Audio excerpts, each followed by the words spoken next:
My name is Vincent Diomede. I was electrician mate second class. We had stopped in Cuba a couple of times, mostly at Guantanamo Bay. And there were people that would approach you, a waiter, and he would show you this badge, 29 something, a little symbol. It was one of Castro's undercover people, whatever you want to call them. They offer you, they would take an enlisted man and offer him $1,000 to become an officer, to train the guerrillas or whatever you want to call them. But overall, Cuba was a nice, beautiful place, well taken care of. There was no other than being shot at, but there was, it was a nice, clean place. There were some countries that were not clean.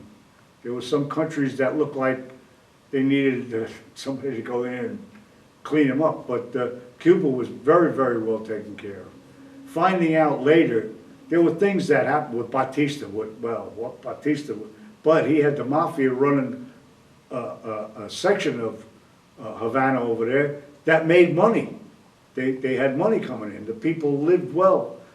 Everything was okay.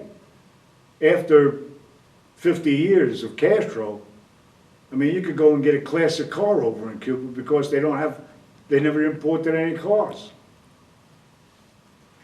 It just seemed to me the whole country went downhill fast. Crossing the equator, we knew we were going to cross the equator, so there was like 2 or 3 days of preparation for this. And the first thing, they wake you up early in the morning of the day that you're going to cross. Yeah, the day that you're going to cross. And you had beans for breakfast. Everybody had beans, that's it. And the whole crew had a muster up on the bow because something was going on. The first group were going to be initiated. Well, when the first group went to be initiated, all of a sudden there was all kinds of emergencies. These guys came back bandaged from head to toe with fake blood all over them. I said, holy shit, this is the initiation. These guys were, and they looked like they were cripples here, but it was all part of getting you ready for it.